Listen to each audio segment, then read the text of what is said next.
अनुसरे तो अमर झाला अंतरला संसारा, न देखती गर्भवास कधी दास विष्णूचे, विसंबेना बाळा माता तैसा लळा पाळावा, न देखती गर्भवास कधी दास विष्णूचे, त्रिभुवनी ज्याची सत्ता तो रक्षिता झालिया, त्रिभुवनी ज्याची सत्ता तो रक्षिता झालिया, न देखती गर्भवास कधी दास विष्णूचे, पांडुरंगा करू प्रथम नमः, पांडुरंगा करू प्रथम नमन, पांडुरंगा करू प्रथम, हे पांडुरंगा करू प्रथम नमन, दुसरे चरणा संताशिया, दुसरे चरण संताशिया, दुसरे चरण संताशिया, ज्यांच्या कृपादाने कथेचा विस्तार, ज्यांच्या कृपादाने कथेचा विस्तार, कथेचा विस्तार, ज्यांच्या कृपादाने कथेचा विस्तार, बाबाजी सद्गुरु दास तुका,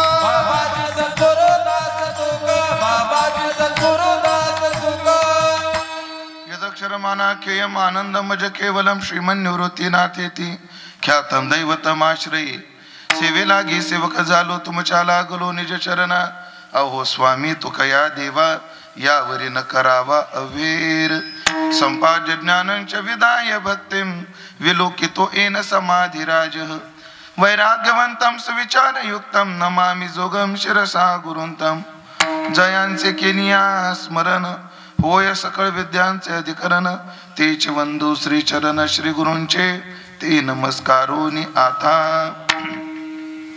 अनुसरे तो अमर झाला अंतरला संसारा, न देखती गर्भवास कधी दास विष्णूचे, सेवेकरता निवडलेला अभंग संत श्रेष्ठ जगद्गुरु श्री तुकाराम महाराज यांचा 4 चरणाचा अत्यंत गोड सुंदर प्रसिद्ध असा हा अभंग असून, या अभंगातून जगद्गुरु श्री तुकोबारा जो जो साधक परमात्म्याला शरण जातो त्या शरणागत साधकाला काय फलश्रुती प्राप्त होते त्या फलश्रुतीचा विचार सांगणारा अभंग आहे. विठ्ठला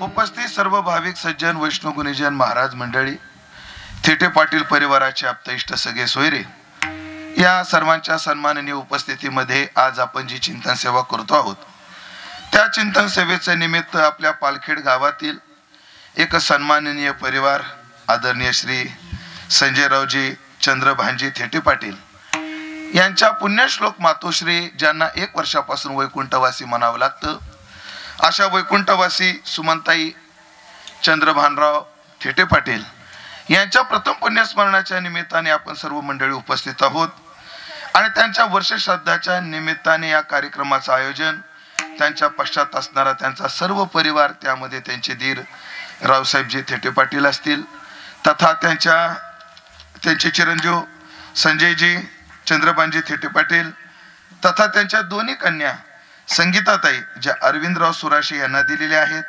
तथा सुनीताताई ज्या चेतनराव सावंत यांना दिलेल्या आहेत, तथा त्यांच्या सुनबाई संगीताताई संजयराव थेटे पाटील, तथा त्यांचे पुतणे नातू पुतण्या, हा सर्वच थेटे पाटील परिवार यांनी या कार्यक्रमाचं आयोजन केलं. आणि त्यातील ही कीर्तनाची सेवा माझ्या वाट्याला आमचे गोविंदराव यांच्या संपर्कातून, नाना यांच्या संपर्कातून ही सेवा माझ्या वाट्याला आलेली आहे. तर ज्ञानोबाराय तुकोबाराय जशी बुद्धी देतील तसं मी अभंगाचे चिंतन या निमित्ताला धरून करण्याचा प्रयत्न करणार आहे. ही चिंतन सेवा पूर्णत्वाकडे जात असताना पालखेडचं भजनी मंडळ, आमचं गोरठांचं भजनी मंडळ यांची पावन उपस्थिती आहे. आदरणीय आमचे ओंकार महाराज आहेत, तथा आदरणीय हरिभक्तीपरायण सोपान महाराज, आदरणीय हरिभक्तीपरायण राहुल महाराज, या सर्व गुणीजन महाराज मंडळी यांच्या चरणारविंदी विनम्र भाव व्यक्त करतो आणि चिंतन प्रपंचाला सुरुवात करतो. आज आपण पुण्यस्मरणाच्या निमित्ताने उपस्थित आहोत आणि पुण्यस्मरण हा मरणोत्तर केला जाणारा एक महत्वाचा विधी आहे. मुलाने बापाविषयी काय काय केलं पाहिजे या संबंधानं जो शास्त्रामध्ये विचार आहे त्यामध्ये 2 आहेत. त्यांनी सेवा केली पाहिजे आणि त्यांनी मायबापाचं स्मरण ठेवलं पाहिजे. सेवा किती केली पाहिजे? ज्ञानोबाराची ओवी प्रसिद्ध आहे, शरीर सुद्धा ओवाळून टाकायची वेळ आली तरी टाकलं पाहिजे, सेवा केली पाहिजे. आणि ते केल्यानंतर त्यांचं स्मरण ठेवलं पाहिजे, स्मरण ठेवलं पाहिजे. का त्यांचे आपल्यावर अनंत उपकार आहेत. आपल्याकडे एक विचार असा आहे मंडळी, उपकाराचं जो स्मरण ठेवतो त्याला कृतज्ञ म्हणतात आणि उपकाराचं जो स्मरण ठेवत नाही त्याला कृतज्ञ म्हणतात. हा कायम कीर्तनात ऐकला जाणारा शब्द कृतज्ञ. आणि कृतज्ञ म्हणजे केलेल्या कृतीचं जो ज्ञान ठेवतो, जाण ठेवतो, त्याला म्हणा कृतज्ञ. आणि जो केलेल्या कृतीची जाण ठेवत नाही त्याला म्हणा कृतज्ञ. पण असा कृतज्ञ माणूस जगात किती नीच सांगितला, जो उपकाराची जाण ठेवत नाही. कोणाच्या उपकाराची जाण ठेवावी? पण आपली संस्कृती पहा. आता आमच्या भागात पद्धत आहे, तुमच्याकडे मला माहित नाही. हे झाडू असतो ना, झाडू, त्या झाडूला लात जरी लागली तर पाया पडायची पद्धत आहे. तुमच्याकडे आहे? मग काय अडचण नाही. आमच्याकडे एवढंच नाही, रात्रीच्या वेळी कचरा सुद्धा बाहेर फेकत नाही, ते बी आहे. जमलं मग काय अडचण नाही. 36 पैकी 18 जुळले तरी चालते आपल्याला, काही लई जुळले पाहिजे असं काही नाही. म्हणजे कचऱ्याविषयी कृतज्ञता. आपल्याकडे नागपंचमीला नागाची पूजा आहे. ती काय आहे? कारण नाग शेतकऱ्यांचा काय आहे? सर्प शेतकऱ्यांचा काय आहे? मित्र आहे. काय करतो तो? शेतकऱ्यांचे अनाठाई झालेली उंदरं काय करतो? खाऊन टाकतो. जे उंदरं धान्य खराब करतात, उभा आलेल्या पिकाच्या मुळ्या कुरतडतात, ज्यामुळे शेतकऱ्याचं काय होतं? नुकसान होतं. म्हणून सर्प हा शेतकऱ्याचा काय म्हटला जातो? मित्र म्हटला जातो. मग त्या सर्पाविषयी कृतज्ञता नागपंचमीला. आपल्याकडे पहा, हरतालिकेला सगळ्या झाडांची पूजा केली जाते, सगळ्या वृक्षांची. का बरं? कारण तो आम्हाला ऑक्सिजनचा सोर्स देतो म्हणून. वट सावित्रीला कोणाची पूजा केली जाते? वडाची. कारण तो अक्षय आहे. आणि वट म्हणजे एक आहे, म्हणजे असं सांगतात आबा की 50 वर्षाचं वडाचं झाड एका गावाला पुरेल एवढा ऑक्सिजन देऊ शकतो. म्हणून आपल्याला काही काही इंग्रजाच्या गोष्टीचं काही काही गोष्टी सोडा, पण काही काही गोष्टी फार चांगल्या होत्या. इंग्रजांनी जेवढे रस्ते बांधले केले त्या सगळ्याच्या भोवती काय होते? वडाची झाड होती. मला चांगलं आठवते, आग्रा हायवेच्या कडेला सुद्धा कवळीत बसणार नाही असे काय होते पाटील? वडाची झाडं होती. आता काय होतं, जेव्हा आपल्याला रस्ते झालेले बरे वाटतात, पण वृक्ष तोडीकडे आपलं काही नाहीये, लक्ष नाहीये. बरं, जेव्हा कॉन्ट्रॅक्ट दिलं जाते एखाद्या कॉन्ट्रॅक्टरला, तेव्हा त्याला ती तंबी असते, झाडं लावली पाहिजे, तो लावतो. एका झाडाचे 500 तुकडे करतो, फांट्या खुशितो, फोटो काढतो, पाठवतो, बिल पास करून घेतो. एवढंच का? अजून काय राहिलो? टक्केवारी राहिली. टक्केवारी देऊन बिल पास करून बिल काढून घेतो. सांगण्याचं तात्पर्य कृतज्ञता आहे, उपकार आहे त्या झाडाचे आमच्यावर, त्याची पूजा केली जाते.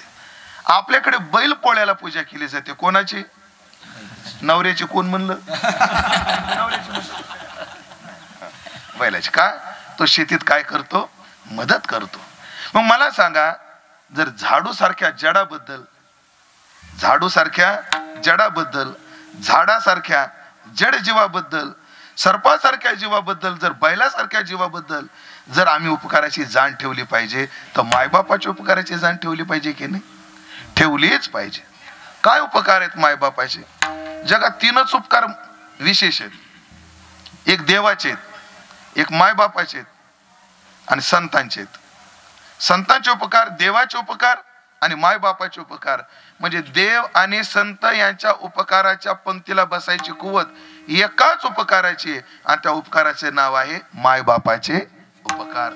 असो, तात्पर्य या उपकाराची जाण ठेवली पाहिजे. जो मायबापाच्या उपकाराची जाण ठेवत नाही, जो उपकाराची जाणच ठेवत नाही, त्याला कृतज्ञ म्हणतात. तो किती घाण आहे, किती नीच आहे. एक कथा आहे बघा, कोण्या पुराणात ते मला माहित नाही, पण मी माझ्या गुरुच्या मुखातून ऐकलेली कथा आहे. एक साधू असा रस्त्याने चालला होता आणि त्याला स्मशानभूमी दिसली, ओंकार महाराज. तर त्या स्मशानभूमीमध्ये एक बाई उभी होती. सहसा स्मशानामध्ये स्त्री दिसत नाही. आता आमच्या भागात तो पद्धत आहे, स्त्री स्मशानात जातच नाही. आता चालू झालं आता येण्याची पद्धत, पण गेलं नाही पाहिजे असं काही नाही, म्हणजे जाता येतं. पण एक पद्धत निर्माण झाली की स्त्री स्मशानात नाही. स्त्री स्मशानात नसते तरी एक स्त्री स्मशानात आहे. साधूला कुतूहल वाटलं, नेमका काय प्रकार आहे हे पाहण्याकरता साधू थांबला. तर त्या स्त्रीने एक कावळा पकडला. काय पकडला? कावळा. तो कावळा तिने मारला आणि त्या कावळ्याचं मांस तयार केलं. मुळात मांसच निषिद्ध, आणि त्यामध्ये कुत्र्याचं आणि कावळ्याचं मांस अति निषिद्ध. म्हणजे कुत्र्याचं आणि कावळ्याचं मांस जो खातो त्याला शास्त्र शूद्र सुद्धा म्हणत नाही, त्याला चांडाळ म्हणतं. म्हणजे आपल्याकडे 4 वर्ग आहेत ना, ब्राह्मण, क्षत्रिय, वैश्य आणि शूद्र.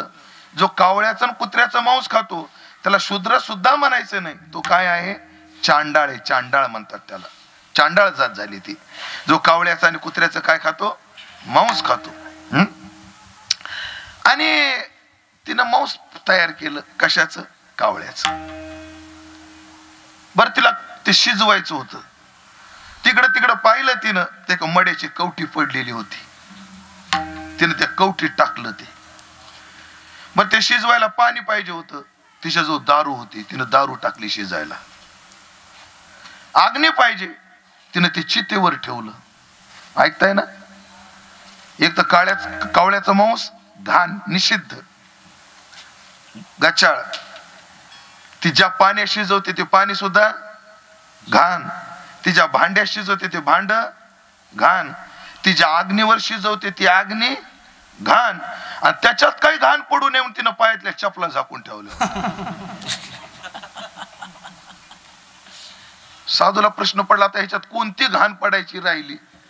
हो, हे कसं आहे? हे कसं आहे? गटारात सॅनिटायझर टाकण्यासारखं.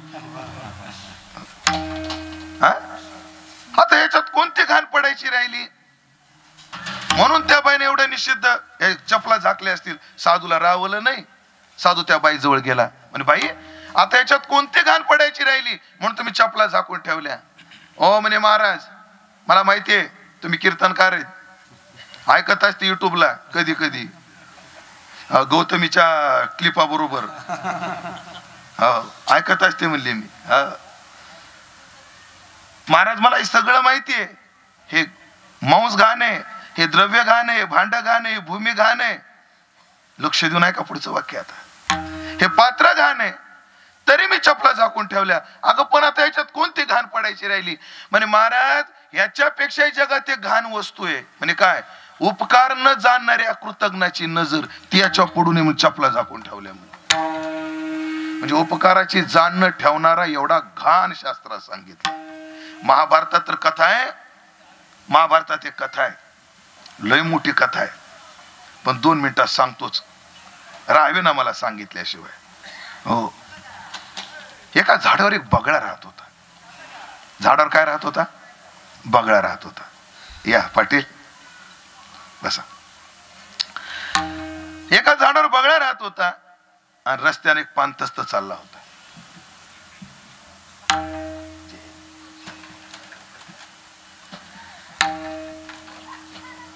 एक पांतस्त रस्त्याने चालला होता. दुपारच्या वेळेला तो त्या झाडाखाली झोपला. बगळा झाडावर होता. बगळा म्हणला, बाबा आपल्या शास्त्रामध्ये अतिथी देव भव, पाहुणा कोण आहे आपल्याकडे? देव मानला गेला. आणि हा पांतस्त दुपारच्या वेळेला आपल्या दारात झोपला, पण याच्या तोंडावर ऊन पडतंय म्हणला. ऊन पडतंय म्हटला. मग त्यानं असे पंख पसरले. कोणी? त्या बगळ्याने. आणि त्या पाहुण्याच्या डोक्यावर काय धरली? सावली धरली. त्याला ऊन लागू नये म्हणून सगळं झालं. कथा फार मोठी, पण मी जरा शॉर्ट करतो बरं. सावली धरली. त्याला द्रोणामध्ये पाणी आणून पाजलं. कोणाला? त्याला. ते मुक्कामाला तिथंच राहिलं. संध्याकाळी त्याच बगड्याला कापून त्यानं खाल्लं. अरे अरे, त्याच पण त्या बगड्याचं नाही का राजाचं प्रेम होतं.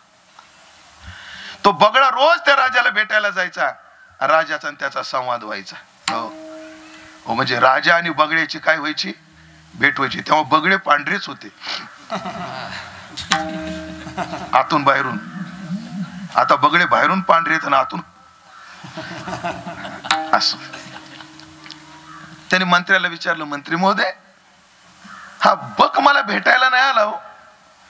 जेव्हा त्याची चौकशी केली लक्षात आलं कोणीतरी त्याला मारलं. कोणी मारलं त्याचा शोध घेतला आणि तो जो होता ना पांतस्त, राजाने त्याला देहदंड दिला. फासावर दिलं त्याला. म्हणजे याच्या शरीराचं काय करायचं? टाकून द्या म्हणलं जंगलात. आणि त्याचं शरीर काय केलं? जंगलामध्ये टाकलं. महाराज त्याचं शरीर जंगलात टाकलं. पण ते शरीर कोणी खायना. कोलं गेलं खायला. काय गेलं? कोलं खायला गेलं. तर आकाशवाणी झाली, ए कोल्या ऐक, हे मांस खाऊ नको म्हणले. तुम्ही का खाऊ नको? मेलेलं प्रेत खाणं आमचं धर्म आहे म्हणले. खाणार मी. खाऊ नको म्हणले. का खाऊ नको? हा मेलेला आहे ना, कृतज्ञ नाही, उपकाराची जाण न ठेवणार आहे. ह्याचं मांस खाऊन तुझी बुद्धी भ्रष्ट होईल. त्याला पक्ष्याने खाल्लं नाही, त्याला कोल्याने खाल्लं नाही, त्याचा घाण वास सुटला. येणारे जाणारे लोक त्रस्त झाले. राजाकडे आले, महाराज काहीतरी करा त्याचं. म्हणून राक्षस बोलवली खायला. पण राक्षसानं सुद्धा ते प्रेत खाल्लं नाही. म्हणजे राक्षसाने ते प्रेत का खाल्लं नाही? कृतज्ञाचं शरीर आहे. मग जो माय बापाच्या उपकाराची जाण ठेवत नाही, शेजाऱ्याच्या उपकाराची जाण ठेवत नाही, भावाच्या उपकाराची जाण ठेवत नाही, मित्राच्या उपकाराची जाण ठेवत नाही, शेजारणीच्या उपकाराची जाण ठेवत नाही, त्याचं शरीर एवढं गचाळ हे शास्त्रात सांगितलं. पण अशा माणसाच्या मैतीला सुद्धा जाऊ नये म्हणून काय सांगितलं शास्त्रानं? हो बरं, हे शास्त्र जरा बाजूला ठेवा. माणुसकी नावाचा विषय आहे का नाही? मायबापाची काय केली पाहिजे? सेवा. म्हणे कोण हो? हे कोण आहे? ओबी आहे का आता? हे कोण आहे? म्हणे आमच्या गावचे रामभाऊ आहे. म्हणजे अंदाजे नाव आहे, हे रामभाऊ आहेत. असं महाराज आमच्या गावात यांचं एवढं वजन आहे, किती भांडणं होऊ द्या, आले की सगळे गप बसतात, यांचा शब्द कोणी मोडत नाही. अरे बापरे, सगळं गाव यांचा आदर करतं. हो म्हणले. हे जर निफाडला गेले तर बनकर साहेब यांना खुर्ची देतात. निफाड मध्येच येत नाही, बनकर साहेब यांना काय देतात? खुर्ची देतात. हे जर नाशिकला गेले तर वाजे साहेब यांना राम राम घालतात. बरोबर का? चाललंय का क्रमानं बरोबर? वाजे साहेब यांना राम राम घालतात. अजून पालकमंत्री नाही ठरले वाटतं ना, जाऊ द्या मग, पालकमंत्री वजा करू आता थोडासा. हे जर मुंबईला गेले तर देवा भाऊ यांच्या राहायची व्यवस्था करतात. हे जर दिल्लीला गेले तर नरेंद्र मोदी यांची चौकशी करतात. अहो स्वर्गात गेले, हे स्वर्गात गेले तो स्वर्गामध्ये इंद्र यांना आसन देतो. हे सत्यलोकात गेले तर ब्रह्मदेव यांना आसन देतो. असं हे पाताळात गेले शेष यांना नमस्कार करतो. म्हणजे त्रैलोक्यात त्यांची प्रसिद्धी आहे. हो हो, पण माय बापाला सांभाळतो का? तेवढंच अवघड आहे. म्हणजे माय बापाला नीट बोलतही नाही. ज्ञानोबारा म्हणतात त्या मूर्खाचं तोंडही पाहिजे नाही मला. तरी घरी माता पितरा, धड बोली नाही संसारा, येर विश्वभरी आदरा मूर्ख जैसा. ज्ञानोबाराने मूर्ख म्हणजे सामान्य शिवी नाही. हो असो, भरपूर झाला विस्तार. मायबापाची सेवा सांगितली शास्त्रानं. आणि मायबाप गेल्यानंतर मायबापाचं स्मरण सांगितलं. त्यांचं स्मरण ठेवलं पाहिजे. म्हणून त्यांच्या स्मरणार्थच आज संजू भाऊंनी या कार्यक्रमाचं काय केलेलं आहे?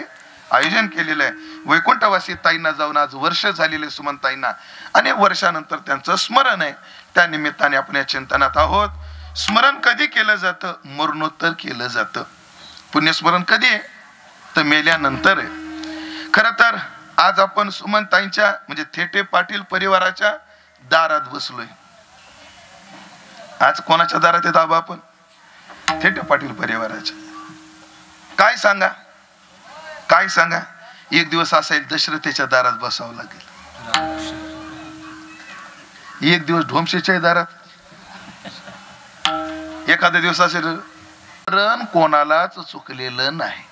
म्हणून मरण आणि जन्माला रोग म्हटले शास्त्रकारांनी. हा काय आहे? रोग आहे. आणि हा रोग कोणाला? सगळ्यांना. कोणाला डायबिटीस आहे तर नाही, कोणाला बीपी आहे तर नाही. अशी काही माणसं दिसून येतात म्हातारी 90 वर्षाची कणा कोण गोड खातात, आणि 20 वर्षाची पोरं लाडू खाणं चालत नाही. काय डायबिटीस आहे का नाही? असं दिसतं का नाही दृश्य? हो, मला तुम्हाला खोटं वाटल भाऊ, तुम्हाला खोटं वाटल, पण आमच्या गावामध्ये ही घटना अशी घडली. म्हातारी अंथरुणावर पडली आणि सून जरा खवट भेटली. ती सून तिला नीट बोलत नसायची, पण म्हातारीने कधी नाकावरची माशी उडू दिली नाही. गलीत गात्र झाली, तोंडातले दात पडले, केस तिचे गळून गेले सगळे. म्हातारी टकली झाली. एवढं वय तिचं झालं. कोणाचं? त्या म्हातारीचं. गलीत गात्र झाली, जाग्यावर पडली. सून सेवा सुद्धा करेना. हो, शिवाय द्यायची सून. महाराज त्या म्हातारीला ईर्षेनं जगलेली म्हातारी अशी ईरस यायची तिला. तुम्हाला खोटं वाटल, त्या म्हातारीला पुन्हा दात फुटले, केस उगवले, डोळे आले. खरं सांगतो तुम्हाला, हे मी डोळ्यानं पाहिलेले. आणि म्हातारीनं पुन्हा 2 वर्ष स्वतः करून खाल्लं मग मिली. कधी कधी असे काय दिसून येतात, काय तिच्या शरीरात रासायनिक प्रक्रिया झाली कोणाच ठाऊ. पण मी पाहिले म्हातारीला दात फुटले, म्हातारीला पुन्हा केस आले आणि पुन्हा ताकद नजर आली. काय काय म्हातारे असे दिसून येतात. हो, तुम्हाला घटना सांगतो 2च मिनिट. पाथर्डी हे मोनिकाताई राजोळीचं गाव आहे ना, गावाचं नाव येईना बघा त्यांच्या. पाथर्डी जवळ गाव आहे. त्याच्या गावात घटना, माझं कीर्तन आणि 2 म्हाताऱ्या, ऐकताय ना, 2 म्हाताऱ्या कीर्तनाला आल्या आणि दोघी पाया पडल्या माझ्या. आता माझा स्वभाव थोडासा माहिती तुम्हाला, बोल काय का नाही, तेच म्हणलं. थोडा विनोद. मग म्हातारे कोतारे माणसं आली मला गप्पा मारायला आवडतं. अरे म्हणलं लाडक्या मैत्रिणी लय एका जीवा भावानं आल्या. मी कोणाला म्हटलो, त्या 2 म्हाताऱ्याला म्हटलो. एक म्हातारी म्हणली, बाबा सोबतीने नाही, ही माझी सासू, मी तिची सून आहे म्हणली. आणि सासू सुनाच्या पुढं काठी घेऊन असतं. कधी कधी एखाद्याला दिसून येत. पण एखाद्याला हा रोग आहे तर तो रोग नाही. पण मरण आणि जन्म नावाचा रोग मात्र प्रत्येकाला आहे. प्रत्येकाला. ज्याचं कर्म शेष आहे तो इंद्र असो, नाही तर देवेंद्र असो, नाही तर नरेंद्र असो. तो इंद्र असो, देवेंद्र असो किंवा नरेंद्र असो. आगा कर्मी जे उरावे ते सुख दुःखी फळावे, तया ते भोगावया यावे देहा एका. हा मरण नावाचा रोग सगळ्यांनाच आहे. 9 भी मर गए, 10 भी मर गए सहस्र 88. 9 भी मर गए, 10 भी मर गए सहस्र 88. हाँ, 9 भी मर गए, 10 भी मर गए सहस्र 88. 9 भी मर गए, 10 भी मर गए सहस्र 88. 33 कोटि देवता मर गए बड़े काल के फांसी. 33 कोटि देवता मर गए बड़े काल के फांसी. 33 कोटि देवता मर गए बड़े काल के फांसी. 33 कोटि देवता मर गए बड़े काल के फांसी. आज कड़ा काबे तू क्या जाने लड़कावे. जमका आज कड़ा काबे तू क्या जाने लड़कावे. जब कड़ा कावे मर गया जाने. जमका जब कड़ा कावे तू क्या जाने लड़कावे. आज जामेला पण जामेला बाप मसना गेला. मेरा बाप मसना गेला. आज जामेला पण जामेला बाप मसना गेला.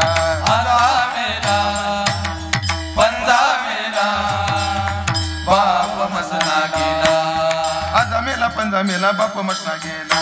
मेरा पंजा मेरा बाप मसना गेला. आज मेला पण जामेला बाप मसना गेला. मेरा पंजा मेरा बाप मसना गेला. देखत देखत ना तो पण तोही तैसा झाला. देखत देखत ना तो बंधू तोही तैसा झाला. देखत देखत ना तो पण तोही तैसा झाला. देखत देखत ना तो बंधू तोही तैसा झाला. उठा उठा जागा पाठी भया रे मोठे. उठा उठा जागा पाठी भया रे मोठे. उठा जागा पाठी भया रे मोठे. उठा उठा जागा पाठी भया रे मोठे. एक यादी कबीराची आणि एक यादी ज्ञानोबारायची. ज्ञानोबारायची यादी पणजा मेला बाप मसना गेला. कबीरजीची यादी कठीण आहे. 9 भी मर गए, 10 भी मर गए सहस्त्र 88. 33 कोटि देवता मर गए पडे काल के फाशी. अरे कोणीच वाचलं नाही. नाही ना तसं नका ना म्हणू. कोणीच वाचलं नाही. याच मृत्यू लोकात एक भाषा आहे, मरण माझे मरोनी गेले, मरण माझे मरोनी गेले, मरण माझे मरोनी गेले, मरण माझे मरोनी गेले, मरण माझे मरोनी गेले, मरण माझे मरोनी गेले. मरण माझे मरोनी गेले, मरण माझे मरोनी गेले. मज केले अमर, मज केले अमर, अमर ठाव पुसिले बुड पुसिले, ठाव पुसिले बुड पुसिले. मज गेले अमर, मज गेले अमर, ठाव पुसिले बुड पुसिले, ठाव पुसिले बुड पुसिले. असं कसं सगळे मरतात हो. आणि साधूच असे ते म्हणतात आम्ही मरत नाही, आणि खरंच नाही ना मरत. थोडीशी मदत करा मला. हा काय मदत करा? सध्याचे पंतप्रधान कोण आहेत माहित नाही? नरेंद्र. अगदी बरोबर. त्याच्या आधी कोण होते? नाही, टर्म वाईज जाऊ नका, पंतप्रधान वाईज जा. मनमोहन सिंग. अगदी बरोबर. त्याच्या आधी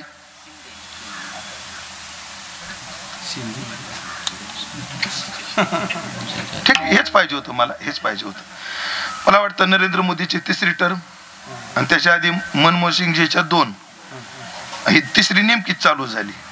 म्हणजे 20-22 वर्षापूर्वी, 20-22 वर्षापूर्वी या देशाचा पंतप्रधान कोण होता भाऊ? आपल्याला आठवत नाही, पण 700 वर्षापूर्वीचे ज्ञानोबा सर्वांना आठवतात. याच्या साधूची अमरता आहे. याच्यात साधूची काय आहे? अमरता आहे. नाही ते मेले, नाही ते. मग महाराज नेमकं केलं काय त्यांनी? कबीराची आई अशी दळण दळत होती. जुन्या काळात बाया हाताने दळायच्या, मग त्यांना मणक्याचे त्रास नव्हते. हो, बाया सारवायच्या, त्याच्यामुळे ते ॲक्युप्रेशर व्हायचं, त्यामुळे बीपीचे त्रास नव्हते. बाया धुणं धुत होत्या, व्यायाम होत होता. आता लय रेडीमेड कार्यक्रम झालाय. आता एक नवीन प्रकार आलाय, मला इन्स्टंट काहीतरी शब्द आहे. ते काय नाही, उखळत्या पाण्यामध्ये टाकलं की स्वयंपाक तयार, काहीच करावं लागत नाही. फक्त काही दिवसांनी लोक चावायला मिशनी आणतात का काय, हात मला प्रश्न. पुढच्या काळात फक्त एक शब्द बोलायला परवानगी द्या मला, फक्त संडास करताना कुंथायचाच व्यायाम होईल, नाही तर बाकी सगळे मिशनी. महाराज अवघड काम झालं. असं चालू. हो, काय सांगत होतो मी? कबीरजीची आई दळत होते आणि बाजूला कबीरजी रडत होते. कोण? कबीरजी रडत होते. त्यांचे गुरु रामानंदजी आले. अरे कबीरा क्यों रोते हो? प्रश्न विचारला. चलते पीसी देख कर जिया कबीरा रोए, चलती हुई पीसी देख कर जिया कबीरा रोए. अरे 2 पाथर के बीच में साबुत बचाना कोय. खालचं असतं पाळू आणि वरचं असतं जात. शब्द बरोबर आहेत का? का तळी म्हणता तुम्ही? खालची असते ती तळी आणि वरचं असतं ते जात. 2 दगडच असतात ना. कबीरजीला विचारलं गुरुना, अरे कबीरा का रडतोस? बघा ना गुरुजी म्हणले, 2 पाथर के बीच में साबुत बचाना कोय. ह्या तळीत आणि वरच्या जात्यात कोणी साबूत वाचलं नाही म्हणून रडतोय. रडू नको रे. ताई थांबा, मुले दळायचं काय? उचला जात उंच उचललं तर त्या तळीला खाली खुंटा असतो. त्या खुंट्याच्या भोवती 4-5 दाणे होते.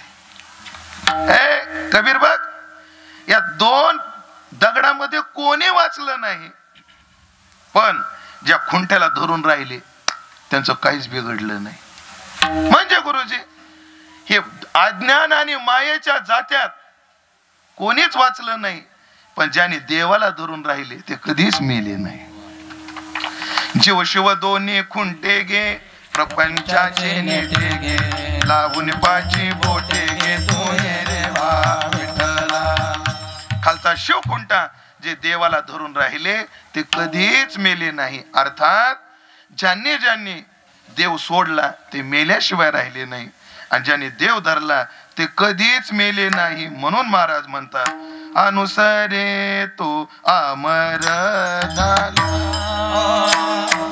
अनुसरे तो अमर झाला, अनुसरे तो अमर झाला, अनुसरे तो अमर झाला,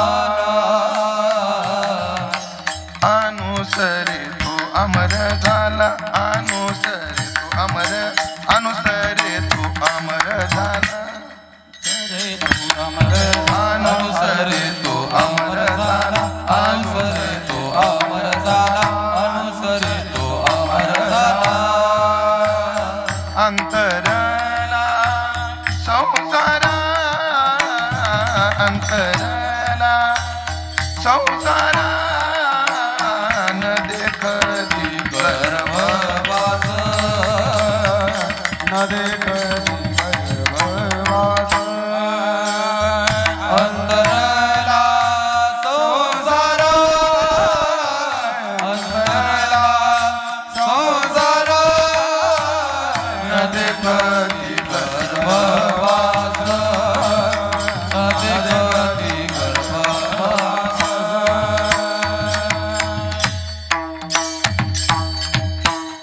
नेतृत्व असतं कार्यकर्ता असतो, बरोबर ना?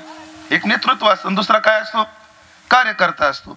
नेतृत्वच पडलं तर कार्यकर्त्याचे काय हाल होतात? नेतृत्वच पडलं तर कार्यकर्त्याचे काय होतात? हाल होतात. हो, मग कार्यकर्ते हुशार असतात, ते अंदाज घेतात. एक्झिट पोल आले की ते हालचाली करतात. हो, येऊन येऊन येणार कोण? भाऊ शिवा आहेच कोण? आणि लक्षात आलं येऊन येऊन येणार कोण? दादा शिवा आहेच कोण? तयार असतं, त्याचं काय अडचण नाही. हुशार आहेत ते कार्यकर्ते, ज्याला वारं कळत, ज्यांना वारं कळत. म्हणून ऐकलं का? नेतृत्वच पडलं तर कार्यकर्त्याची हाल आहेत. नेतृत्व जर सबल असलं तर कार्यकर्त्यांची मजा आहे. तसं नेतृत्व संसार मरक आहे, त्याच्या नादी लागलेले सुद्धा मरकेच होणार, आणि परमात्मा अविनाशी आहे, त्याच्या नादी लागलेले अविनाशीच होणार. एवढी सोपी गोष्ट आहे. गुळ खाल्ल्यावर कसा लागणार? लिंबोळी खाल्ल्यावर कशी लागणार? कडू लागणार. तुम्हाला काय पाहिजे याच्यानुसार तुम्ही काय केलं पाहिजे, सेवन केलं पाहिजे. अमर व्हायचंय ना, मग बाकी काही खटपटी करून चालत नाही. मृत्यू चुकवायला पैसा कामी येत नाही. पैसा मृत्यू लई लांबची गोष्ट झाली. पैसा किती कामी येतो? तुमच्या आशीर्वादानं एक छोटासा कार्यक्रम आनंदित झाला. आवा आनंदित कार्यक्रम झाला. त्याला खर्च थोडाफार काय व्हायचा तो झाला. आमचा एक मित्र म्हणला, काय तुला अक्कल नाही? म्हणले, काही करीत बसतो, याच्यात एक गुंठा आला असता आळंदीत. एवढ्या पैशात काय झाला असता? सर काय म्हणला तो? एक गुंठा आला असता. म्हणलं, बावळटा, एक गुंठा आला असता, पण मारुती बाबा कुरेकर माझ्या दारात 3 दिवस बसले असते, चंद्रशेखर महाराज 3 दिवस राहिले असते काय? गुंठा महत्वाचा काही साधू संतांचं दर्शन महत्वाचं? अशा साधू संतांच्या दर्शनाकरता असे कितीतरी गुंठे वाळून टाकू आपण, काय त्याच्यात एवढं? असं आहे ते. पैसा किती कामी येतो. घडलेली घटना सांगतो तुम्हाला. हे देऊला एक मोठा सप्ताह झाला, दौलतराव देऊला. लय लोक आले, आणि आता 4 पाहुणे आले तर घरचं नियोजन बारगळत. राहुल महाराज एवढे लाखानो लोक आले, ते पंगतीचं धान्य संपलं. बरं, देव जेवढे दुकान हॉटेल तेवढे त्याच्यावरचा माल संपला. बरं, दुकानावर जेवढे बिस्किटचे पुडे ते संपले, आणि लोक भुकेजून गेले. आणि योगायोगाने मी तिथं गेलो. माझ्या ओळखीचा माणूस होता नाशिक मधला, मोठा श्रीमंत आहे, नाव नंतर सांगतो. मला म्हणे, बाबा लय भूक लागली, खायला काय आहे का? म्हणलं, पैसे आहेत का? हा ना, म्हणले 500च्या 15 नोट आहेत, काय? म्हणलं 2-4.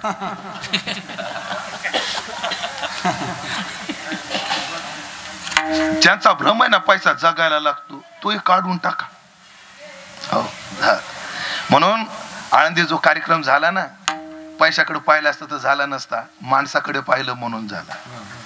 पैसा कामी येतो का माणसं कामी येतात? माणसं कामी येतात. असो, मग पैसा जगायला कारणीभूत नाही चुकवणार.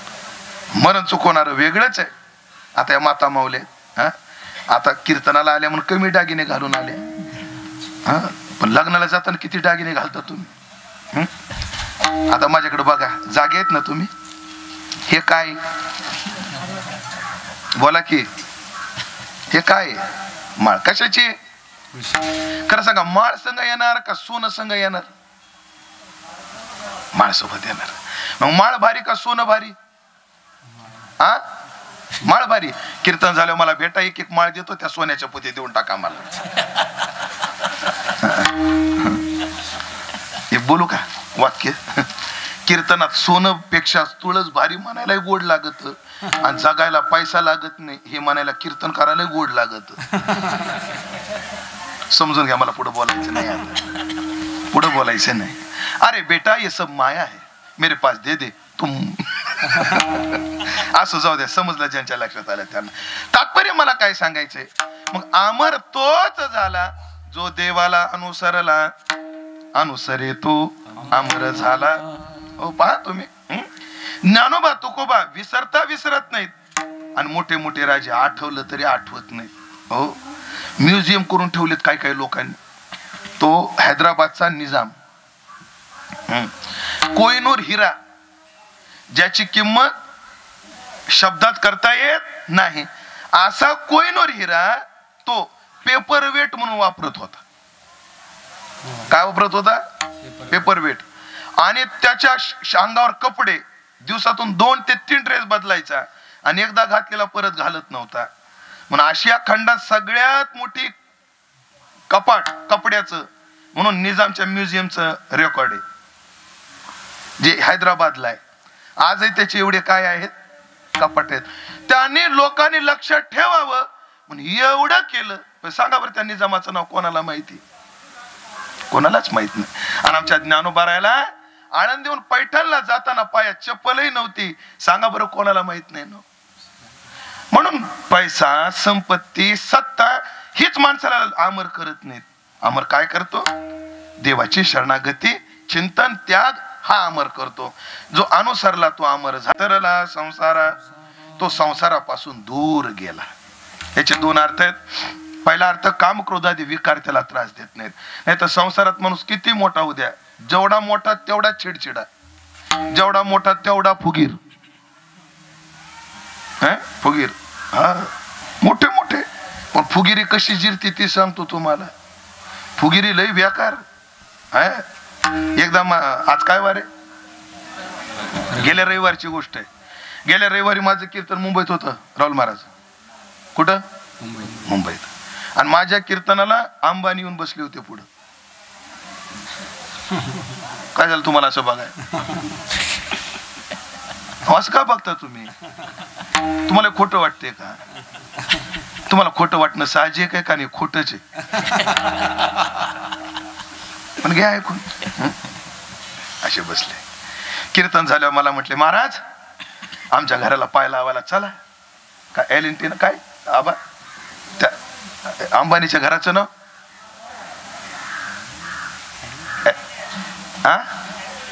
एंटिलिया. हा, एंटिलिया बरोबर का? असा बंगला आहे म्हणले. चला आमच्या बंगल्याला पाय लावायला. अनिल अंबानीचं ना ते घर, मुकेश अंबानी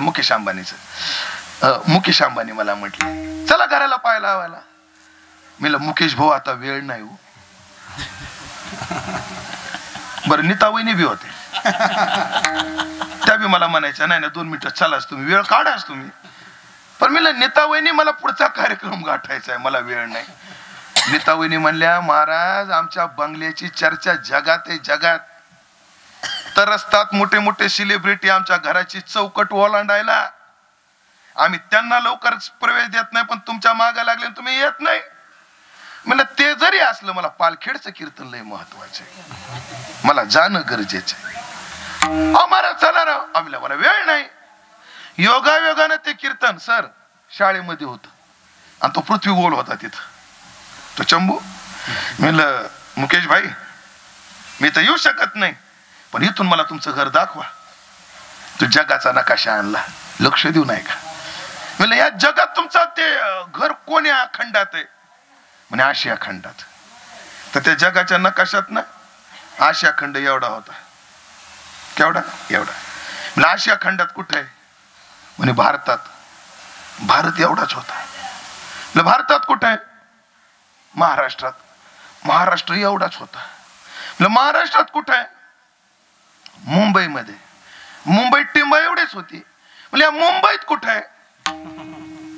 तर मुकेश अंबानीला जगात चर्चित असणारा 7,000 कोटीचा बंगला जगाच्या नकाशात दाखवता आला नाही. कोणाला? मुकेश अंबानीला. आपली संपत्तीच किती आहे? 10 बाय 10, 3 बिघे आणि सोसायटी 40 लाख आहे. जिथं नगाऱ्याची गाय तिथं टिमकीचं काय नाही. हो, पण कधी अंबानीची संपत्ती जगाच्या नकाशात दिसत नाही तर आपली दिसल या भानगडीत राहू नका. मोठ्या मोठ्या श्रीमंताची नावं राहिली नाही, पण जेवढी श्रीमंत माणसं तेवढा अहंकार जास्त, फुगिरी जास्त, अहंकार जास्त. पण जो देवाला शरण गेला ना, तो श्रीमंत असू नाही तर गरीब असू, त्याला अहंकार स्पर्श सुद्धा करत नाही. करतच नाही, करत नाही. कधीतरी उंचीवर जाऊन निरंकारी माणूस पाहायचा असला तर देवगडला भास्करगिरी बाबा जाऊन पहा. काय संस्थान केवढं आहे, पण नम्रता काय. हो, आज उभा महाराष्ट्र वारकरी संप्रदाय ज्यांना गुरु म्हणून पाहतो त्या मारुती बाबाची नम्रता पहा. काय नम्रता पहा. काय महाराज, आम्ही त्यांची पायाच्या धुळीचे कण सुद्धा नाहीत. कोणाच्या? मारुती बाबा. पण आम्हाला गेल्याबरोबर उमेश महाराज कधी आले तुम्ही असं टोचतो होते. टोचत पहिले मला ते उमेश म्हणायचे ना, तेच बरं वाटायचं. असो, माणूस फुगिरले होतो. ती फुगिरी माणसाच्या परमार्थात आडवी येते. वाजवा टाळी, म्हणा रामकृष्ण हरी. श्रीमंत माणसाला ती टाळी वाजत सुद्धा वाजवते, अशी वाजवत. श्रीमंती माणसाला अडचणीत आणते, पण देवाची शरणागती माणसाला विकार मुक्त करते. अंतराला संसारा अजून काय होतं? आता मरण संपलं, जन्मही संपला पाहिजे. कारण आपल्या मागे 2 रोग आहे, जन्मही रोग आहे आणि मरणही रोग आहे. सगळ्या दुःखाचं कारण तेच आहे, जन्म आणि मरण. काय काय दुःख आहेत 1 मिनिटात पटवून देतो. उजव्या हाताला बसलेल्या सगळ्या माता मौल्यांना प्रश्न विचारतो, ज्या ज्या बाईला मनासारखी सून भेटली तिने हात वर करा बरं. सुनाच्या धाका नको करू नका. घरी गेलो हे काय म्हणून हात वर केलेला वारा. 5-6 जणीने केला हात वर, सगळ्यांनी नाही केला. त्या पाठीमागच्या मावशीने हात वर केला, पण शेजारीने तिला हात खाली घ्यायला लावला. ते तुझ्या घरचं सगळं माहिती मला, घ्या हात खाली. ती पाठीमागची मावशी. म्हणजे मनासारखी सून 5-7 जणीलाच भेटली. जिला जिला मनासारखी सून भेटली अशा 5-7 जणी आहेत ना. ज्या ज्या बाईला मनासारखी सून भेटली नाही तिनं हात वर करा.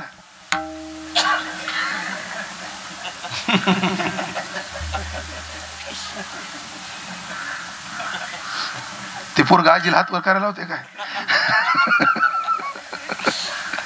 एकही हात वर. म्हणजे तुम्ही जर निरीक्षण केलं असलं तर मनासारखी भेटली म्हणलं 4-5 हात वर झाले. मग मनासारखी भेटली नाही म्हणल्यानंतर बाकीचे हात वर व्हायला पाहिजे होते का नाही? म्हणजे मतदान काही 100% झालेलं नाही.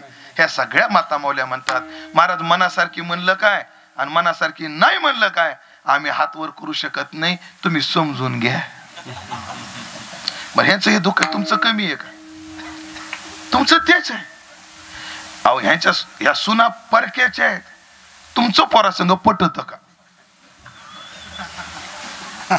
उगा नका मला खपल्या काढायला, लय दिवसभर आग होईल मग. अवघड आहे.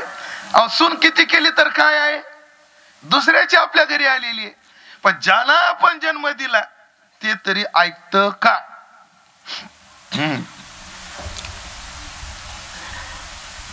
असं बघूच नका माझ्याकडं तुम्ही.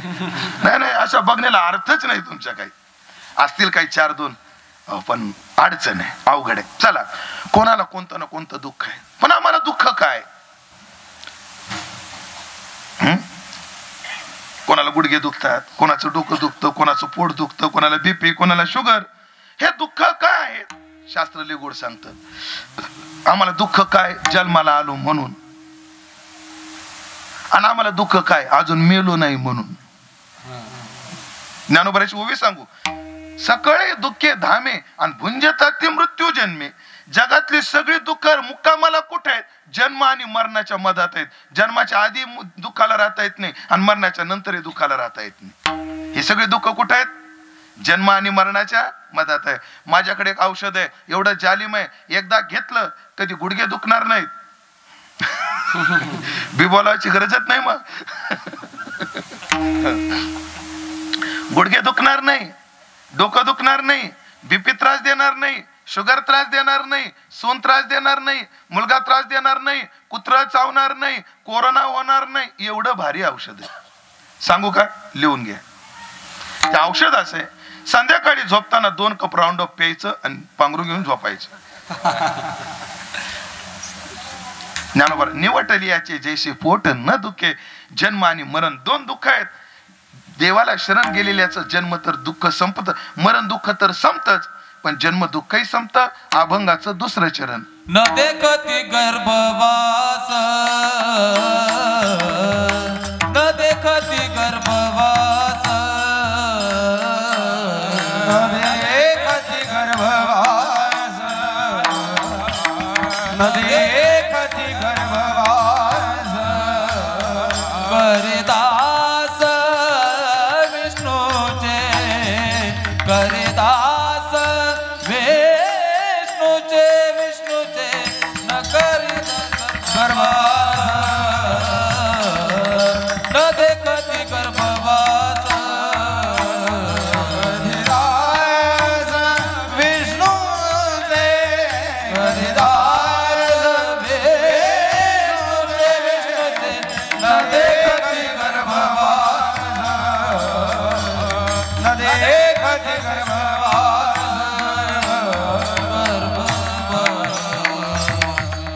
देवाला जो शरण गेला तो मरणाच्याही पलीकडे जातो आणि जन्माच्याही पलीकडे जातो. पण महाराज, परमात्मा कुठं, भक्त कुठं, तो कसं त्यांचं रक्षण करतो मरण आल्यावर?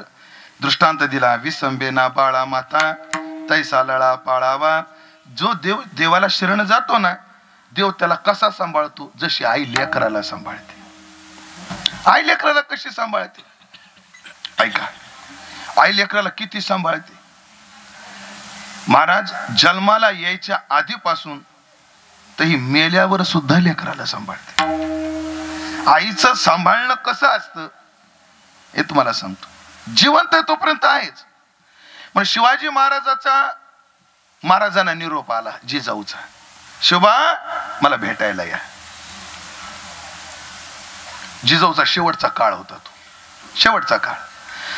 जिजाऊनं जवळ बोलवलं शिवबाला, शिवबा आम्ही निघालो आता, थांबा ना थोडं, गडबड काय करताय? जावं लागणार आहे. पण गडबड काय आहे साहेब? राहणं आम्हाला मार्गदर्शन करायला, राहू द्या ना, भेटू द्या ना सहवास. नाही नाही, आता काळाचा निरोप आला शिवबा, आम्हाला जायचंय, फक्त आम्हाला एक वचन द्या म्हणले. मला एक वचन पाहिजे तुमच्याकडून. आयुष्यभर तुम्ही माझा शब्द कधी मोडला नाही, आता मरताना एक वचन द्या म्हणजे मी मरायला मोकळी. कोण म्हणतात?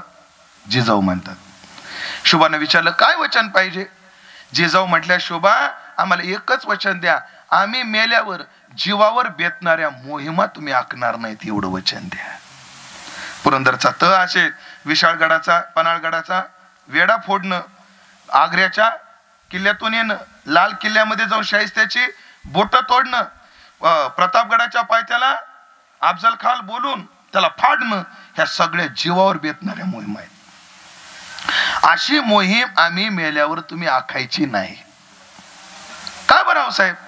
जिजाऊ म्हणल्या, शोभा आम्ही जोपर्यंत जिवंत होतो तेव्हा तुमच्यावर जर जीवावर बेतणारी मोहीम आली तर आम्ही जगदंबेला साकडं घालून तुमच्या रक्षणाची प्रार्थना करायचो. आम्ही गेल्यावर ते प्रार्थना करणार कोणी नाही.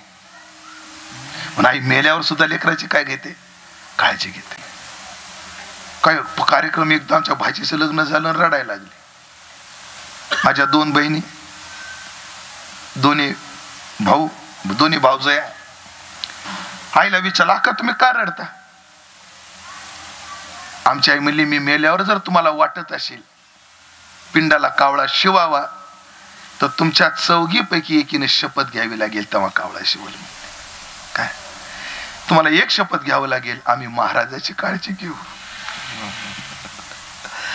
कारण तुम्हाला घर आहे, माझ्या महाराजाला कोणी नाही. म्हणजे मेल्यावर सुद्धा आई काय करते, काळजी घेते, काळजी घेते. म्हणून जेव्हा जीवनातली आई जाते तेव्हा आपलं काळजी करणार काय होतं, संपून जात. महाराज किती वाजता जाऊ पाटील, मी 2 वाजता जाऊ, 2:30 वाजता जाऊ, गाडीचा आवाज आला की अक्का जागी असते. अक्का बद्रीनाथ केदारनाथला गेली, जुनी गोष्ट आहे, भूस्खलन झालं त्यास आली. आणि मी घरी गेलो, मला 15 ते 20 मिनिटं दार वाजवावं लागलं, तेव्हा दार उघडलं, तेव्हा मला कळालं माय काय असते. आणि तुम्हाला अजून सांगतो, आता मला वाटतं 2 कन्या आहेत, संगीताताई आणि सुनीताताई, बरोबर ना, 2 मुली. आपले मायबाप जेव्हा असतात ना तेव्हा आपल्याला वाटतं हे आपल्यासाठी काय करतात, पण ते जेव्हा मरतात तेव्हा कळतं हे आपल्यासाठी काय काय करत होते. जिवंत तोपर्यंत कळत नाही हे आपल्यासाठी काय करतात, पण जेव्हा ते जातात ना, बाप म्हातारा दिसतो, आबा घरामध्ये म्हातारा दिसतो बाप, पण कधी कळतं बाप आपल्यासाठी काय काय करत होता.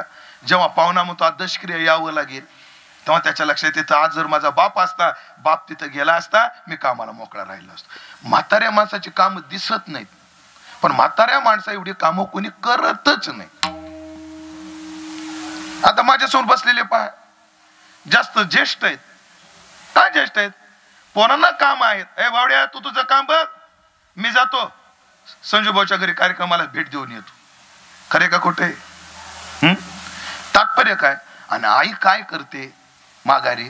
म्हणून ह्या दोन्ही मुलींना जेव्हा जेव्हा त्या पालखडीमध्ये येतील, किंवा सुनीताताई नाशिकमध्ये राहत होत्या का इकडे राहत होत्या मला माहित नाही, नाशिकला संजू भाऊ सोबत नाशिकला राहत होत्या, जेव्हा जेव्हा या दोन्ही मुली तिथे जातील तेव्हा त्यांच्या लक्षात येईल इथं गजबजणार एक गाव ओसाड पडलंय, आपलं काळजी घेणार कोणीतरी संपलंय. हो, म्हणे काय, तुम्हाला भाऊजाई आई सारखी असेल, भाऊ बापा सारखा असेल, पण पुन्हा एक बोलू का, बापा सारखा असेल पण बाप बाप आहे. आई सारखी असेल, आई आई आहे, आई आई आहे. म्हणून आई कधीच लेकराची काळजी सोडत नाही. आता तुम्हाला गंमत सांगतो, आता कॅमेरा नाही तर मनातलं सांगितलं असतं एक, थांबतो का 2 मिनिटं, थांबे म्हणून. ही काय असते, काळजी असते. महाराज आमच्या शेजारी एक कुटुंब आहे, ती नवऱ्याला काय म्हणते बाई माहिती का, अ म्हणली, तुम्हाला माहिती आपल्या शेजारीच राहतात आळंदीमध्ये. ओ भाऊ, आपलं मालक जर निघाले त्यांच्या आळंदीला, भाऊ ऐका ना, काय तायडीला एवढी मुगाची डाळ द्या ना, एवढी मुगाची डाळ तायडीला द्या. तिला वाटतं लेकीला मुगाची डाळ दिली, देऊन देऊन काय दिली, पण ती मुगाची डाळ देते, तिला हळूच फोन करून सांगते त्या डाळीमध्ये 5,000 आहेत, घे.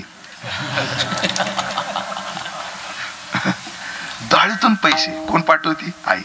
त्या 5,000ची किंमत नाही हो, त्याच्या पाठीमाग असणारे जे प्रेम त्याची किंमत.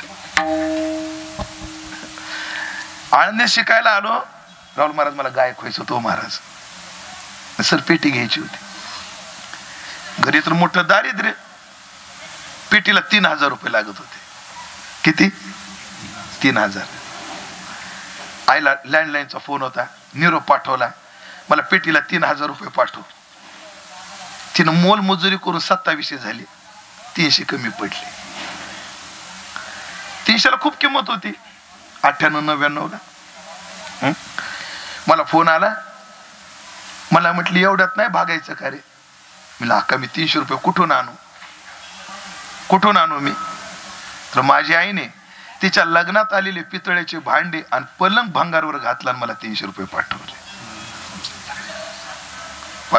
हो, म्हणून आता आळंदीमध्ये तिला असं घर बांधलं फक्त तिच्यासाठी, समाधानासाठी. तात्पर्य असं आहे मंडळी, असं आहे की आई रुपया देते, तुम्हाला 10 रुपये देणारा पुन्हा भेटल कोणी, पण त्या रुपयाच्या पाठीमागची भावना जगाच्या बाजारात कुठंच भेटत नाही. श्यामच्या आईच्या झाडातला एक घडा आहे. श्याम साने गुरुजी आईला म्हटले, आई मी मोठ्या मोठ्या संस्थानिकाकडे जातो ग, खूप पंचपक्वान्न असतात, पण तुझ्या हातची जी भाजी भाकरी त्याची चव त्याला येत नाही ग. श्याम काय म्हणतो आईला? श्याम काय म्हणतो आईला? मी मोठ्या मोठ्या हॉटेलमध्ये जातो, मोठ्या मोठ्या संस्थानिकाकडे जातो, पण तुझी हातची भाजी भाकरीला जी चव येते ती चव त्या अन्नाला येत नाही ग. श्यामची आई काय म्हटली ऐका. श्यामची आई म्हटली, अरे श्याम, ते तुला नुसते कण घालतात रे. आई जेव्हा स्वयंपाक करते ना तेव्हा लेकरासाठी केलेल्या प्रत्येक कणात आई आपलं मन घालते म्हणून चवदार लागतात म्हटले. म्हणून 10 रुपये नाही, तुम्हाला 5,000ची साडी घेणारी तुमची मैत्रीण भेटेल. आईनं 500ची साडी पाठवू द्या, पण त्या 500च्या साडीमध्ये मन जे आईचं आहे ते ह्या जगाच्या बाजारात मिळत नाही. म्हणून विसंबेना बाळा माता तैसा लळा पाळावा. आणि तो काही ज्याला शरण गेलो तो सामान्य. त्रिभुवनी ज्याची सत्ता तो रक्षिता झालिया. त्रैलोक्यावर ज्याची ताकद आहे तोच रक्षण करता झाला. तर जन्म मरण आणि विकार काय बात आहे? काहीच नाही. विठोबा रखुमाई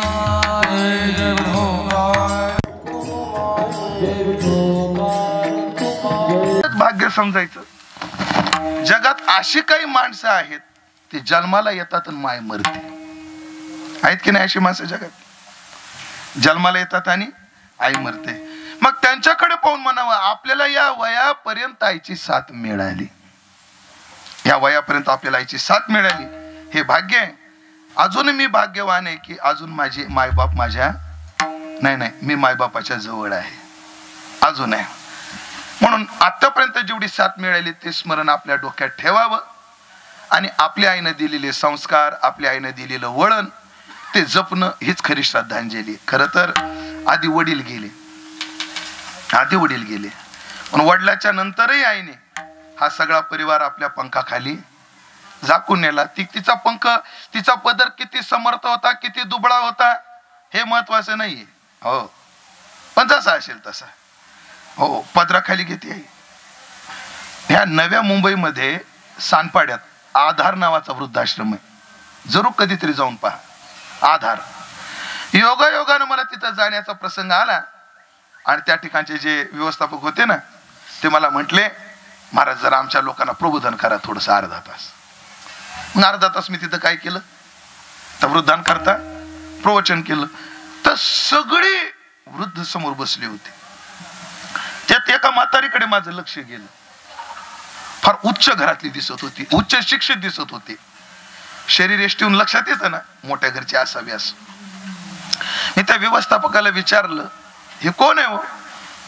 म्हणे महाराज ती बाई क्लास ऑफिसर होते म्हणे. असं? तिला पेन्शन जवळजवळ 60 ते 70 हजार आहे. किती? 60 ते 70 हजार. मग इथं कसं काय?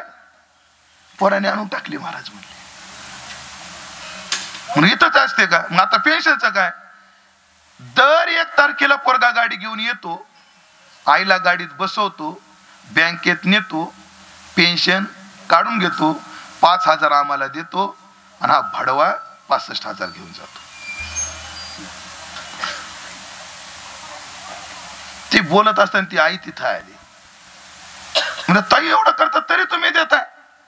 म्हणे महाराज तिची गरिबी हो, मला तरी पैसा कुठे न्यायचा आहे. ही माय एखाद्या मायचा पदर बळकट असतो, एखाद्या मायचा पदर फाटका असतो. आईचा पदर बळकट आहे का फाटका हे महत्वाचं नाही, तिची पदराची सावली महत्वाची. ध्यानात ठेवा, तिची सावली महत्वाची. ती मला 5,000ची साड लुगडं घेऊ शकते का 200चं लुगडं घेऊ शकते याला अर्थ नाही, त्याच्या पाठीमागच्या प्रेमाला अर्थ. मग अशीच बोललो, कणाला महत्व नाही, त्यातल्या मनाला महत्व आहे. म्हणून वडिलाच्या पश्चात या तिन्ही भावंडावर त्यांनी पदर ठेवला होता. पर काळाच्या नियतीत आता तोही पदर त्यांचा गेला.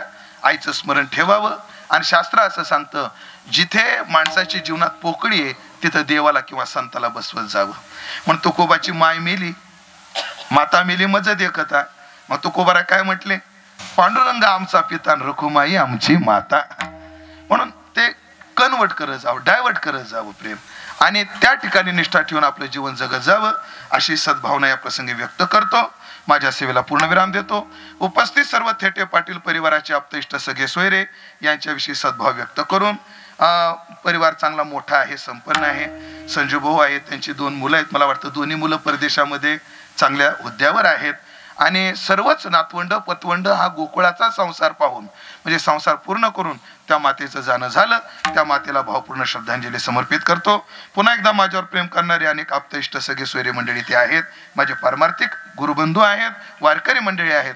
या सर्वांविषयी सद्भाव व्यक्त करून सेवेला पूर्णविराम. ज्ञानेश्वर माऊली, ज्ञानराज माऊली, ज्ञानेश्वर माऊली, ज्ञानेश्वर माऊली, ज्ञानेश्वर माऊली, ज्ञानराज तुकाराम.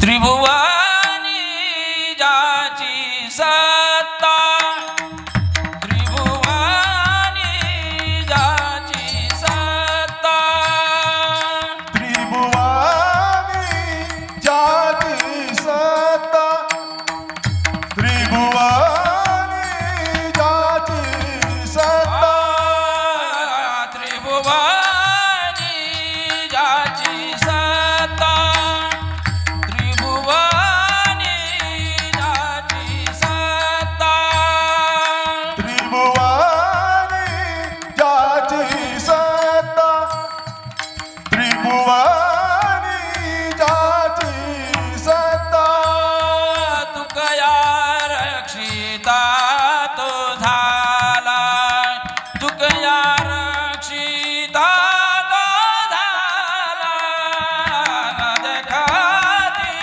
गर्भवास, न देखाती गर्भवास. त्रिभुवानी जाची सत्ता, तो रक्षिता गोरक्षिता झाला. जय जय गर्भवास, न जय जय गर्भवास, कधी दास विष्णू जय,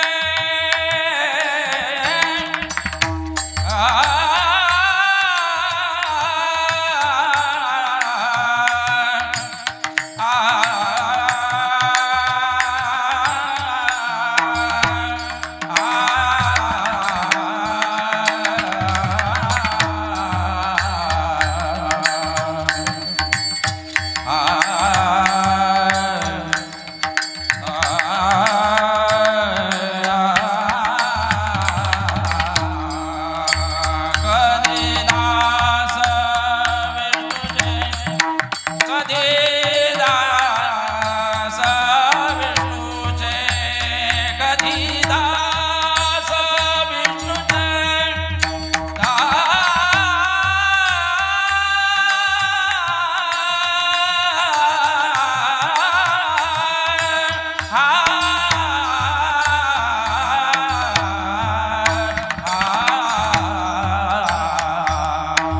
कधी दास विष्णू जय,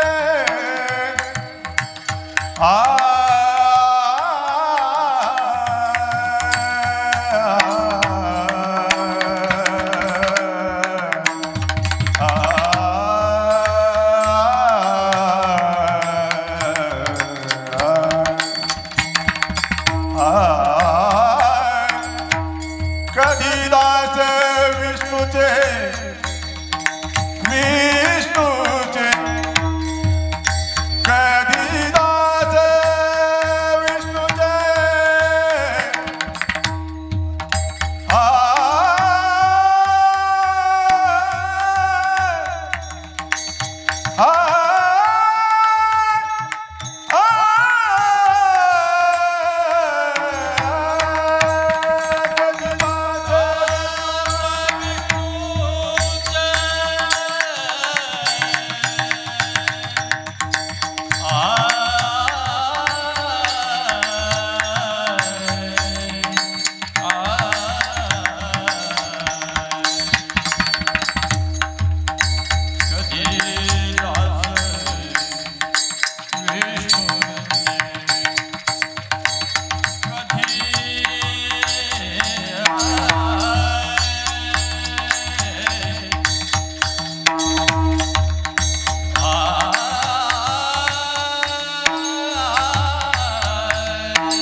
श्रोत्यांना विनंती, येणाऱ्या 23 तारखेला पुन्हा याच ठिकाणी याच गावात आपल्या गावातील राधाकृष्ण मंगल कार्यालयामध्ये आदरणीय डॉक्टर मोरेश्वरजी थेटे पाटील यांच्या मातोश्री तथा फकीरराव थेटे पाटील यांच्या पत्नी यांच्यावर श्राद्धाचा कार्यक्रम आहे. ही मी पुकारण्याचं कारण आहे, कीर्तन माझंच आहे. आणि दुसरी गोष्ट, त्या दिवशी मला कीर्तन करून जाण्याची गडबड आहे, म्हणून सर्वांनी वेळेत यावं ही सर्वांना विनंती. निवृत्ती दादाचं भजन करू, सेवा संपू. निवृत्ती ज्ञानदेव सोपान मोता बाई नामदेव तुका